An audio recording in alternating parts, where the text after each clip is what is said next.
Bonjour, c'est Rebecca. Alors ce matin, je voudrais vous répondre aux questions de mes abonnés, des personnes qui me suivent sur Facebook et qui m'écrivent régulièrement.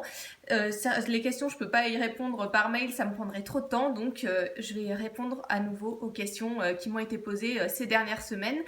Avant cela, je vous rappelle que vous pouvez télécharger gratuitement le Best of Devenir écrivain en cliquant sur le lien qui s'affiche dans la description. Il s'agit d'un condensé d'articles, les meilleurs articles du blog pour vous aider à avancer dans votre roman. Il est gratuit, donc n'hésitez pas, téléchargez-le si vous ne l'avez pas encore fait.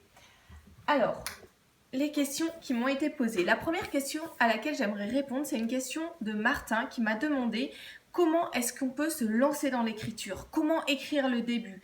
Car ça doit être la partie la plus captivante pour attirer les lecteurs. Faut-il opter pour un style original et commencer par le commencement ou tout chambouler ou alors laisser sa petite marque personnelle? Alors j'aimerais donner 3 pistes pour répondre à cette question.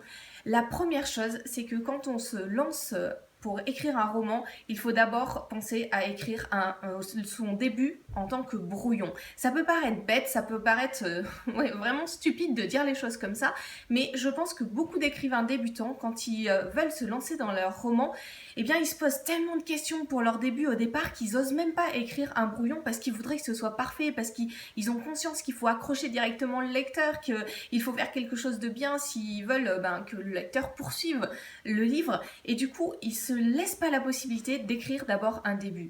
Souvent quand j'écris l'incipit de mon roman, eh bien le premier brouillon déjà il est pas bon parce que je suis pas encore dans le roman, et puis souvent je change en fait le début de mon roman au bout de quelques chapitres, parfois même à la fin du livre, quand je reviens pour la correction, je change les choses.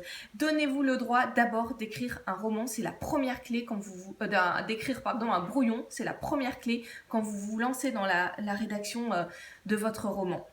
La deuxième chose, ça va être que dans votre début, il faut que vous puissiez présenter rapidement au lecteur les personnages, le contexte. Il faut que le lecteur ce soit clair pour lui quel est l'univers dans lequel il va se retrouver, quels sont les éléments qu'il va suivre tout au long de votre roman, à quoi il va être confronté. Il faut que ces choses-là soient claires le plus rapidement possible. Si vous écrivez de la fantaisie, il faut que vous présentiez votre monde rapidement, que le lecteur comprenne quelles sont les grandes règles. Il faut que vos personnages, ça soit la même chose, qu'ils comprennent rapidement à qui il a affaire.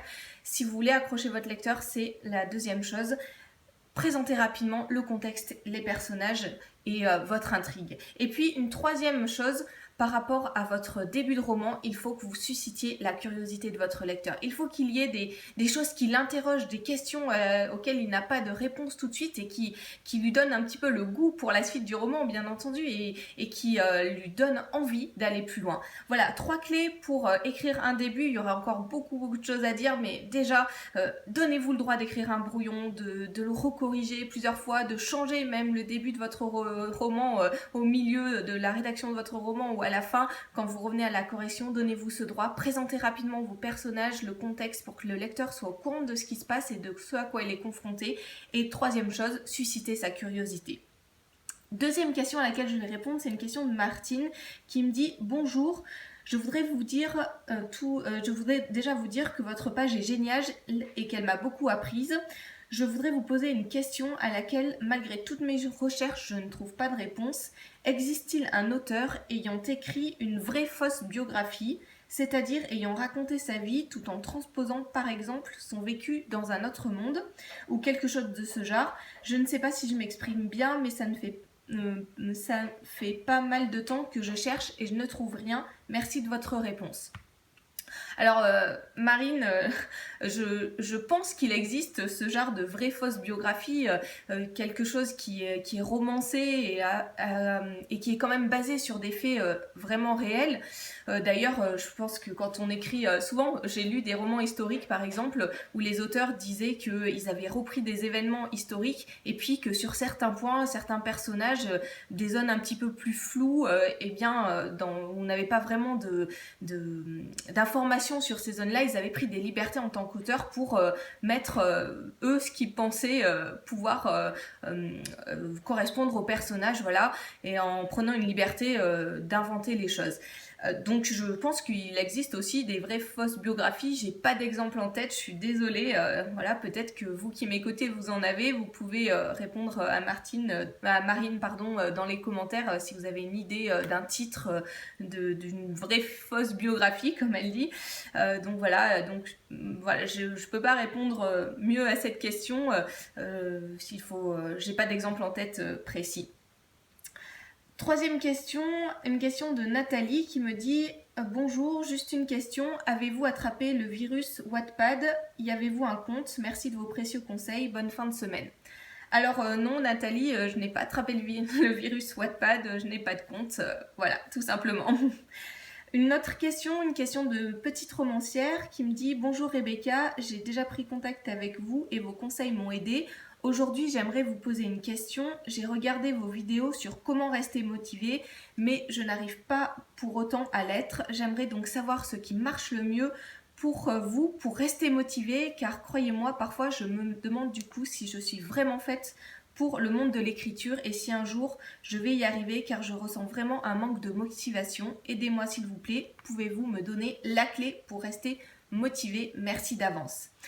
Alors, c'est vrai que la motivation, elle n'est pas toujours là. Il y a certains jours où on se lève et on se dit bon bah voilà, aujourd'hui je me sens pas vraiment motivée, j'aimerais mieux me mettre au fond de mon canapé avec un bon roman que je pourrais lire sans faire d'effort au lieu d'écrire mon propre texte. Et je pense que pour dépasser ces jours où la motivation est un petit peu moins là, en fait, pour moi, la motivation, c'est un cocktail de 3 ingrédients. Le premier, c'est de se donner un objectif clair, précis et délimité dans le temps. Par exemple, vous savez que moi, je me suis dit que mon premier roman serait publié au mois de juin. Et du coup, c'est un objectif. Alors, on n'atteint pas toujours ces objectifs comme on voudrait. Parfois, on a un petit peu de retard, mais c'est vraiment important de se mettre un objectif si on veut rester motivé, si on veut vraiment avancer. Quelque chose qui soit pas trop loin dans le temps. Si vous vous dites, j'aurai écrit mon premier roman dans 5 ans, vous avez beaucoup moins de chances d'y arriver que si vous vous dites, l'année prochaine, à cette date-là, mon premier roman sera écrit en totalité. Alors peut-être, comme je vous ai dit, qu'au bout de 2-3 mois, enfin que vous aurez 2-3 mois de retard, mais c'est pas grave, vous aurez un objectif et vous, jour après jour, vous aurez en tête cet objectif et vous aurez envie de réussir, ça vous maintiendra votre motivation. C'est la première chose, avoir un objectif. La deuxième chose, c'est être passionné par ce qu'on fait. Personne n'oblige à écrire un roman. Et si vous ressentez pas de la passion pour ce que vous êtes en train de faire, eh bien vous n'allez pas réussir. Et c'est vrai que parfois il y a des jours où c'est plus difficile, même si on est passionné par son sujet, même si on est passionné par son texte, même si on a une idée de ce qu'on veut faire, c'est plus difficile, mais c'est vraiment un ingrédient indispensable. Si vous vous sentez pas passionné par ce que vous êtes en train de faire, faites autre chose. N'écrivez pas un roman, soyez passionné, c'est la deuxième chose pour maintenir la motivation. Et la troisième chose, c'est persévérer. Et ça, il faut simplement se dire tous les jours qu'on va écrire, qu'on va y arriver, se mettre devant son écran d'ordinateur si on écrit sur l'ordinateur ou devant son cahier si on écrit sur un cahier et commencer à écrire, même si parfois la motivation est moins là, même si parfois l'inspiration semble moins là, écrivez quand même. Écrivez quelques phrases, même si vous écrivez moins que d'habitude, tant pis, mais mettez-vous-y, persévérez. Voilà, il n'y a pas d'autres clés pour vraiment rester motivé, pour avancer. Objectif, passion et persévérance, c'est le cocktail de la réussite. Une autre question, une question de Sabine qui me dit « Bonjour Rebecca, que pensez-vous du logiciel de correction Antidote ?» Alors Sabine, je n'ai pas utilisé le logiciel de correction Antidote, donc je suis désolée, je ne peux pas donner mon avis dessus. Je ne sais pas.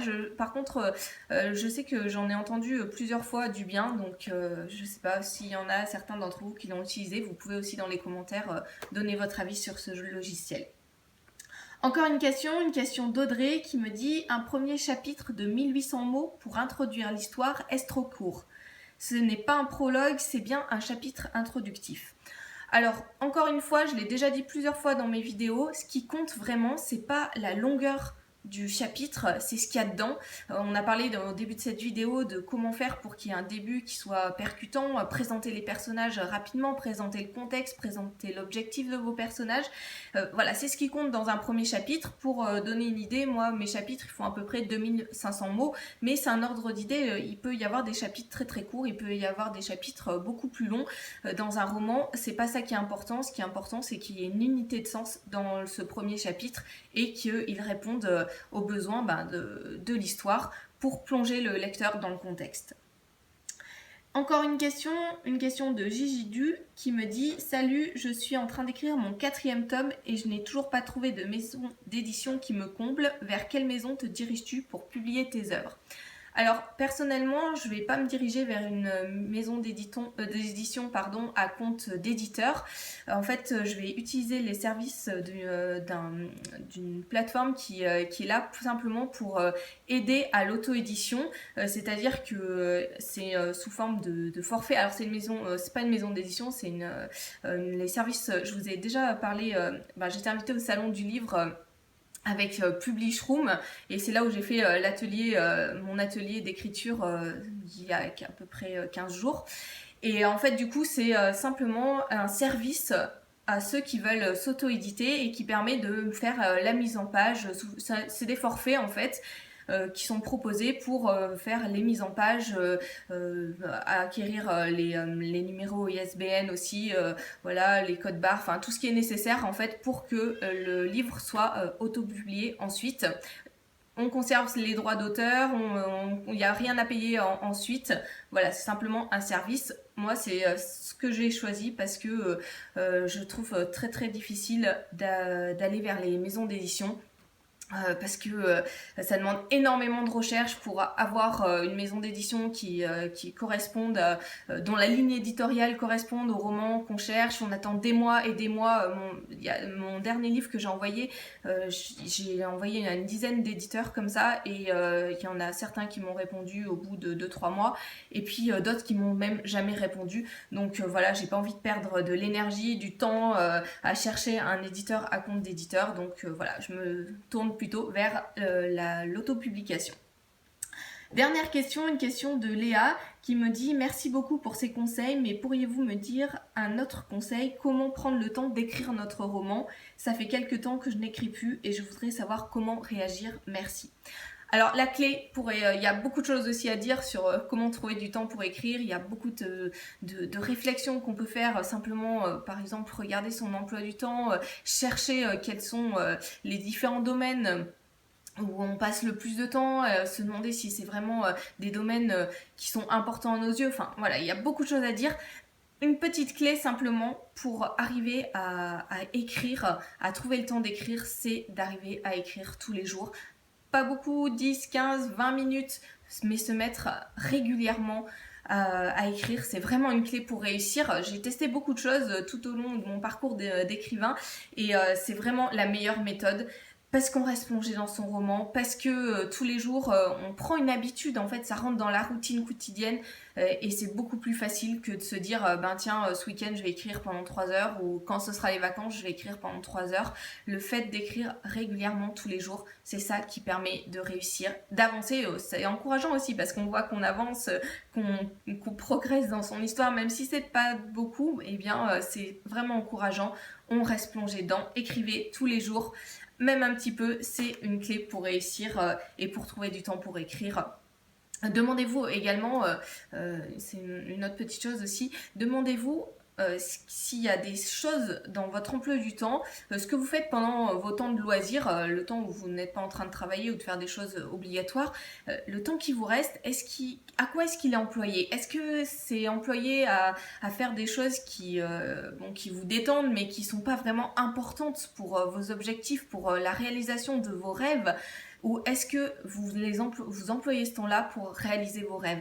Et si vous employez beaucoup de temps à des choses un petit peu futiles ou qui sont pas qui vous apporte rien en valeur ajoutée, eh bien peut-être que vous pouvez simplement enlever ces 10-15 minutes de choses qui sont pas vraiment importantes pour vos objectifs et les remplacer par des choses qui vous apportent de la valeur et qui vous permettent d'avancer vers vos objectifs, vers ce qui compte vraiment à vos yeux. Voilà, des petites techniques pour trouver du temps pour écrire. Écrivez tous les jours, remplacez un tout petit peu du temps qui est pas important pour vous par des choses qui sont essentielles pour réaliser vos rêves et vous réussirez.